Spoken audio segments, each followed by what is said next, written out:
स्वागत है। मैं हूं आपके साथ दीप्ति। आइए शुरुआत करते हैं ताजा तरीन खबरों के साथ। एमपी में ब्लैक फंगस महामारी घोषित। 2 दिन पहले केंद्र सरकार ने दिए थे निर्देश। प्रदेश में लगातार बढ़ रहे मरीज। कोरोना के बाद लगातार ब्लैक फंगस लगातार बढ़ रहा है। इसकी भयावता को देखते हुए मध्य प्रदेश सरकार ने इसे महामारी घोषित कर दिया है। 2 दिन पहले ही केंद्र सरकार ने राज्य से इस बीमारी को महामारी घोषित करने के लिए कहा था। इससे पहले तमिलनाडु, उड़ीसा, असम, पंजाब ने म्यूकोरमाइसिस यानी ब्लैक फंगस को महामारी रोग अधिनियम के तहत अधिसूचित किया है। राजस्थान पहले ही इसे महामारी के तहत अधिसूचित कर चुका है।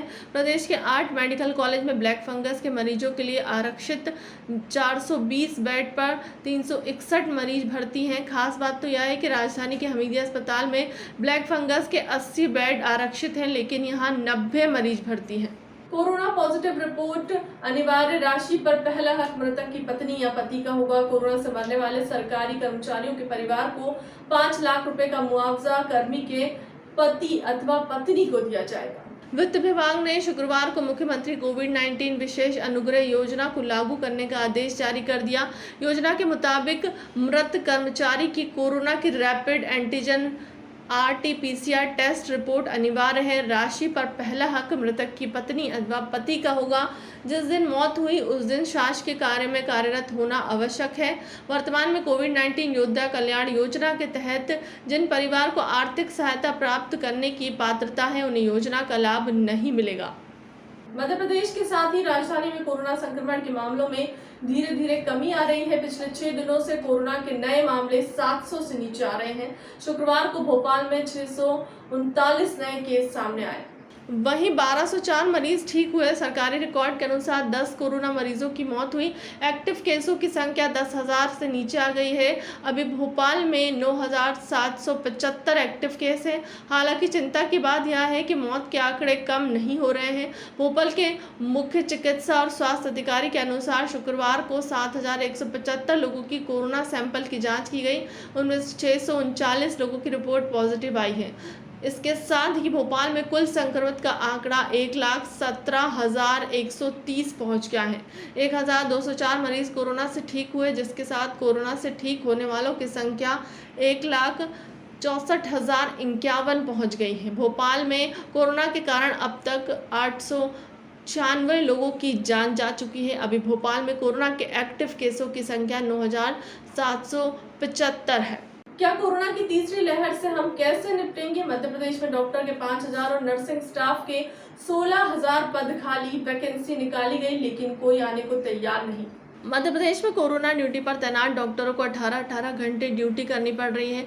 वजह है कि डॉक्टर की कमी। मेडिकल कॉलेज में हाल ही में 30 बेड वाले कोविड वार्ड का जिम्मा 2 जूनियर डॉक्टर, 2 नर्स और 1 वार्ड बॉय पर है। अभी प्रदेश में 5,000 डॉक्टर की ज़रूरत है। 13 मेडिकल कॉलेज में 1,000 तो सरकारी अस्पताल में 4,000 डॉक्टरों के पद खाली हैं। 16,000 नर्सिंग स्टाफ की कमी है। इनके लिए वैकेंसी तो निकल रही है, लेकिन कोई आने को तैयार नहीं और जो आ रहे हैं वो क्वालिफाइड नहीं है। भोपाल के गांधी मेडिकल कॉलेज ने डॉक्टर व नर्सिंग स्टाफ के लिए हाल ही में 325 तो रतलाम मेडिकल कॉलेज ने 500 अस्थायी वैकेंसी निकाली है, लेकिन इनके लिए उम्मीदवार ही नहीं आ रहे। डॉक्टरों की कमी के बावजूद सरकार नए मेडिकल कॉलेज खोल रही है। ऐसे में सवाल है कि तीसरी लहर की तैयारी में जुटी सरकार बिना डॉक्टर और मेडिकल स्टाफ के कोरोना संक्रमण से कैसे निपटेगी? वरिष्ठ पत्रकार राजकुमार केसवानी का शुक्रवार को भोपाल में निधन हो गया है। अप्रैल के पहले हफ्ते में उन्हें कोरोना हुआ था। हालांकि 21 अप्रैल को रिपोर्ट नेगेटिव आई थी, लेकिन निजी अस्पताल में इलाज चल रहा था। ठीक 1 साल पहले 20 मई को उनके पिता लक्ष्मण दास का भी निधन हो गया था। वे कोरोना से पीड़ित थे।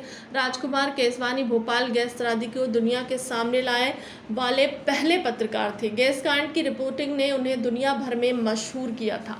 न्यूयॉर्क टाइम्स के लिए भी उन्होंने गैस त्रासदी की इन्वेस्टिंग सीरीज भी की थी। दर्शकों में मशहूर कॉलम आपस की बात लिख रहे थे कि वे 2003 में इंदौर के रेसिडेंट एडिटर बने थे। 2004 और 2010 तक मैगजीन रसरंग के संपादक भी रहे। उनकी अंत्येष्टि शनिवार सुबह 10 बजे भदभदा विश्राम घाट में होगी। सीएम शिवराज सिंह चौहान ने उन्हें श्रद्धांजलि दी है। सीएम ने आज कलेक्टरों से करेंगे बात। इन्हें ही कर्फ्यू को खत्म करने का टारगेट दिया जाएगा। इंदौर के बाद भोपाल में भी अगले 10 दिन सख्त लॉकडाउन रहेगा। 31 मई तक कोई छूट नहीं मिलेगी। न ही सरकारी दफ्तरों में कर्मचारियों की संख्या 10% से अधिक होगी। जिन जिलों में संक्रमण दर 5% से कम हो गई है वहां भी अभी ढील नहीं देंगे। मुख्यमंत्री शिवराज सिंह चौहान ने भोपाल संभाग की समीक्षा के दौरान यह निर्देश दिए। उन्होंने कहा कि भोपाल में अभी केस और संक्रमण दर भले ही कम हो गई है, लेकिन यहां अभी ढील देने से बाकी जिलों में भी मांग उठने लगेगी। ये ढील संक्रमण की चेन तोड़ने के प्रयासों को विफल कर सकती है, इसलिए 31 मई तक और सख्ती बरतें। सभी कलेक्टर अब पूरी तरह सख्ती बरतें ताकि कोरोना कर्फ्यू खोलने के पहले संक्रमण पूरी तरह नियंत्रण में हो। बता दें कि भोपाल में अभी 24 मई तक कोरोना कर्फ्यू घोषित है, इसे अब बढ़ाया जाएगा। फिलहाल के अब तक की खबरों में इतना ही। देश दुनिया की तमाम बड़ी खबरों के लिए बने रहे हमारे चैनल के साथ। नमस्कार।